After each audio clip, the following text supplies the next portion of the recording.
into the Arizona Canyon wall side of the river. Yes, ladies and gentlemen, right into the rocks, right past the area where they built the dam, and then out down the river. The other two went into the Nevada Canyon wall side of the river. Now, you pay particular attention to this one in Nevada, though, this diversion tunnel. You follow it just about parallel with the dam. Ladies and gentlemen, that's where you are. You're standing inside a room, inside this big diversion tunnel, 537 feet below the surface where you just came from. So you're basically 54 hotel floors straight down to the Black Canyon rocks right now. So welcome. So now that you know where you are, here's the rest of their story.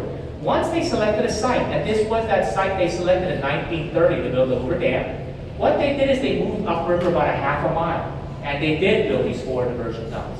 Like I said earlier, the first 2 went right into the Arizona Canyon wall side of the river, the other 2 into the Nevada Canyon wall side of the river.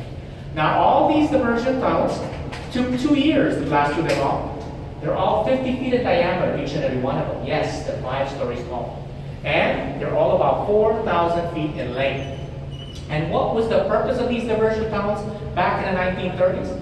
Well, to simply divert or reroute the mighty Colorado River around the selected work site in preparation for building up a dam. Next, they built 2 coffer dams, or what we call temporary dams. A 100 feet tall upper coffer dam, a 60 feet tall lower coffer dam. Now that upper coffer dam prevented the Colorado River from flowing into the work site, and that lower coffer dam prevented that same Colorado River from backflowing into the work site.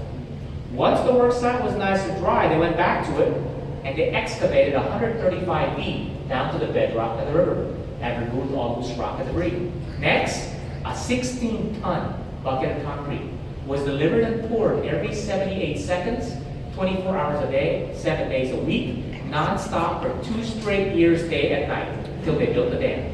Yes, ladies and gentlemen, we've done the math for you already. That is 6.6 million tons of concrete, or enough concrete today to build a standard 2-lane highway from San Francisco all the way to New York City. Now, once Hoover Dam was completed, they went back upriver, and they closed 3 of the 4 diversion tunnels. And when I say close them, we know that they're about 4,000 feet in length. So what they basically did is plug the first half of each one of them, or the first 2,000 feet, with concrete.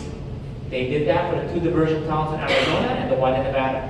However, temporarily, they kept that last one open to keep the Colorado River flowing downstream while Lake Mead started to fill up.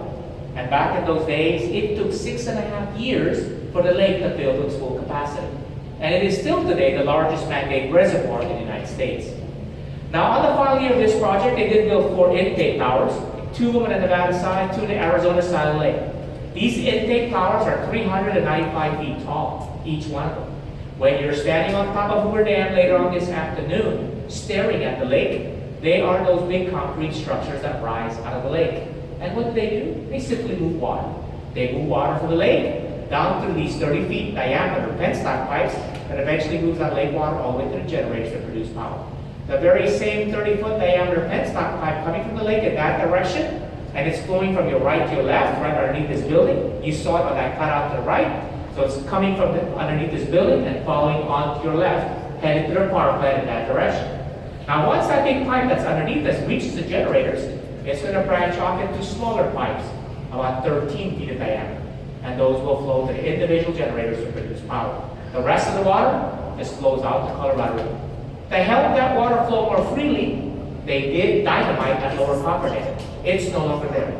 However, that 100 feet tall upper coffer dam, they just left that intact. After all these years, it's just now submerged under a couple 100 feet of water inside the lake today. And as I'm speaking to you right now, it's helping us with the collection of silt and trash.